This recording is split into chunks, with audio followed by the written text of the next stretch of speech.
All right, guys, I have a couple common questions on 1.4, so I'm going to go over them here. Our first one, just remember for any of the first couple questions, so those graphs, when we talk about extrema, all of our answers for, extrema and actually increasing and decreasing, and I don't think they asked for this one, but I'm just going to include it here. So we have these, both are absolute maxes, because they both hit that same max value. So you can have more than one absolute max if it is the highest y value of the function. So they're both absolute maxes. And they're also relative maxes in that area. So in this area, right, this is a maximum. So that means it's also a relative maximum. So an absolute max is kind of a more specific relative, right, for that point. And then we have a relative minimum at 0, -1, since it is not the lowest, right? This function goes to -infinity. So it's not the lowest value of this function, but it is a low point on a certain interval. Okay, so just as an example to remind us, if they asked us for increasing intervals, we would say like the first increasing interval would be -infinity to -1.41, where that first absolute max is. And for all increasing, decreasing, constant intervals, it is always parentheses. We never use brackets because like a single point you can't say is increasing or decreasing or constant. So we don't include the endpoints in these intervals. And it'd be the same thing for any decreasing. So we would have other increasing intervals, right? We would also have from that low point at 0 up to 1.41. I think those are only increasing intervals. And for this function, our decreasing intervals would fill in like the rest of the gaps. So from -1.41 to 0, and then again from, I think it was +1.41 to infinity. Always parentheses for those. All right, so I'm going to jump around a little bit here. The next question I had was, or we have over a lot for this section, is number 32. So I have the question here, and first I would just create a drawing of this situation. So it's a graphic designer wants to create a rectangular graphic that has 2-inch margins on the side and 4-inch margins on the top and bottom. So I'm going to draw this with the rectangle. We have 2-inch margins on the side and 4-inch margins on the top and bottom. So I think it's really helpful to draw a picture for you here. The design, including the margins, should have an area of 392 square inches. So I'm going to call this kind of whatever you want, like base times height, length times width. I'll use base and height. So they said the total area, including the margins, is 392 square inches. So base times height should equal 392. I'm actually going to move that up on my page so I have some room. Base times height equals 392. So we're good up to here. What overall dimensions? So we're looking for this base and height overall dimensions will maximize the size of the design. So we want to maximize this space in here, the design. So that means we need to figure out the design dimensions. So now we're thinking about, let me change my color here. Let's use I don't know, purple's fine. This dimension would be my overall base, which I'm not sure of yet, minus these margins on the outside. So that would be minus 2 and 2 is 4. And then the height of my design would be the height, right, minus the top and bottom margin. So the height minus, that should be minus an 8. The top and bottom is 4 and 4. So for our design, so I'm going to say like this is our overall area.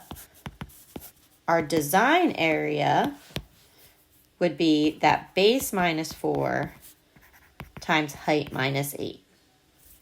And I'll just call that area. So we want to maximize this equation, our design equation down here. And we have two variables in it, so we can't graph it in the calculator yet, but we can use this equation up here and solve for either base or height. It doesn't matter, like whichever one you choose. So I'm just going to say height equals 392 over base, and I'm going to sub that into this guy. So I'm going to move the a over here. So our area equals base minus 4, and then height is 392 over base minus 8. And you may have chosen to solve for base here. It doesn't matter. At the end, our values will be the same. So now, since I have one variable here, I can put this in the calculator, and I'm going to do it super quickly. Probably should have had this set up before the video, but that's okay. You guys can do the same and pause if you need to. And I don't need to foil it. I'm just going to put it right in the calculator, just like that. And then we want to think about our window for this. I'm just going to write on here window.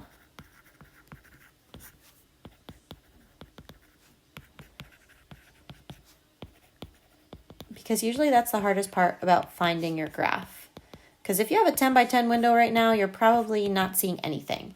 And think about, this is a design, right? So first things first, we want a base and a height, so I don't need any negatives for my min and my max for my window. So I'm going to change that to 0 and 0.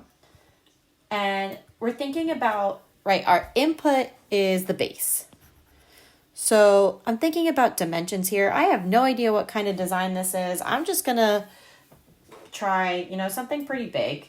So I'm going to say I'm going to try maybe 50 for that. And our output is an area. So again, no idea what that area might be on there, but maybe I'll try like 100 for that. Let me see if get anything on my calculator screen. Let it graph.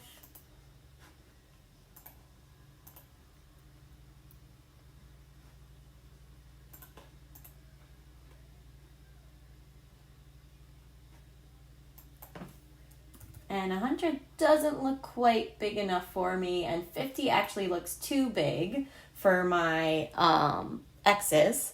So I'm actually going to change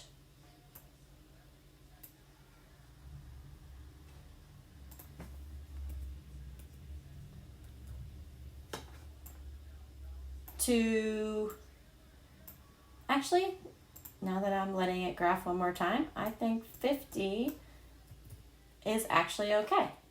And my Y's, it looks like I lied about the 100. I need to be pretty high for that one. I have 250 in mine right now for my Y max. And my graph's looking pretty good. But your window you might have to play around with, just like is the moral of the story, to find that max point.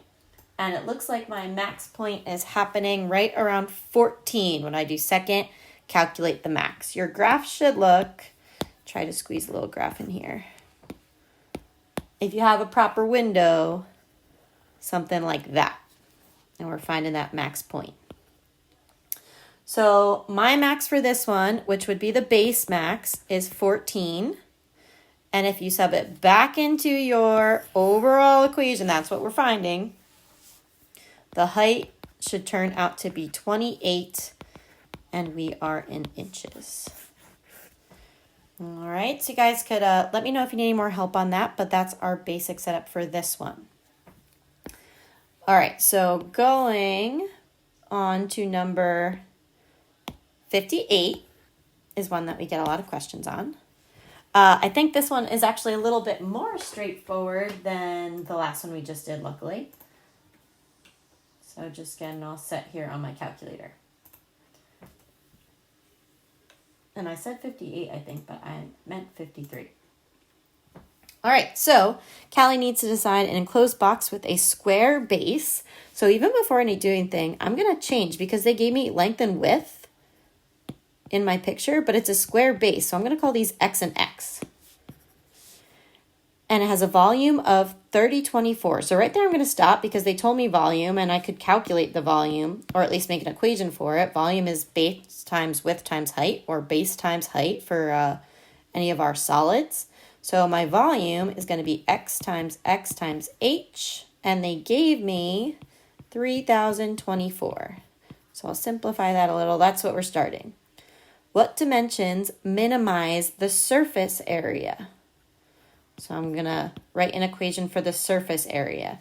So let me just make a little bit bigger of a cube here. Very messy. I gotta fix this guy going on. So we got this. Not my best, but it'll do the job. So for this cube, we've got a couple different things. The base and like the top are going to be the same. So I'm going to say our surface area, we've got two, like a top and a bottom, so 2x squareds.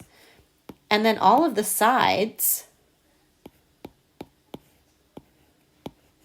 trying to change my color here. Here we go. All of the sides, as the fire siren goes off, are the same. They look like x times h, and we've got 4 of those. So similar to the last problem, I want to minimize this surface area equation.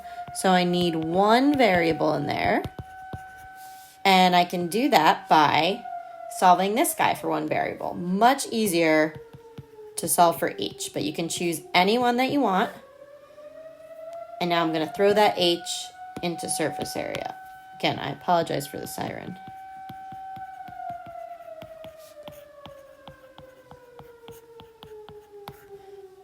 All right, that's the guy that I'm going to graph in the calculator. For this one, again, you have to play around with the window. So my x min, y min, we're talking about a cube. I don't need any negatives on my graph. And my x max, y max. So 3024 is the volume. So that could help you kind of think about the dimensions here. But I don't think we're going to need like super large dimensions for... Oh, and we're talking about surface area, right? So I don't think we're going to need super large dimensions for x because it's, right, it's a cube and I don't think they're going to be that big. So I would try to set mine at like 100 probably be fine. I'm going to see if 50 will work out. And then for surface area, that's going to be a bigger number. So I don't know, maybe 500 to start. So I'm going to throw that in my calculator. You guys should do the same. Plus 4x times 3024 divided by x squared. And you could totally simplify if you want to. I don't like to do anything where I could potentially make any mistakes. So I've got 50 here, 500. Don't think I'm seeing anything yet, unless I typed something in wrong.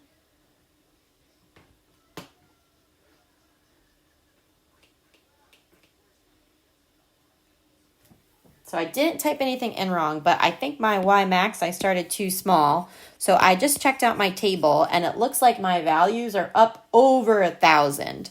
So I'm going to change this now to like around 2,000. And you guys might have to do some guess and checking for your window too, or try like a zoom fit option. But now with this window setting, I can see a minimum up there on my window.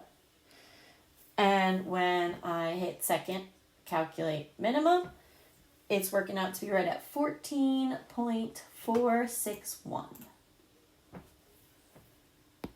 So I'm going to say here our min occurs when x equals 14.461. And that was like the base, the two sides of the base. So I'm going to substitute that back in for the height here. And actually for this equation, it works out to be the same. So my length and my width are this 14.461 inches, they said. And my height is the same.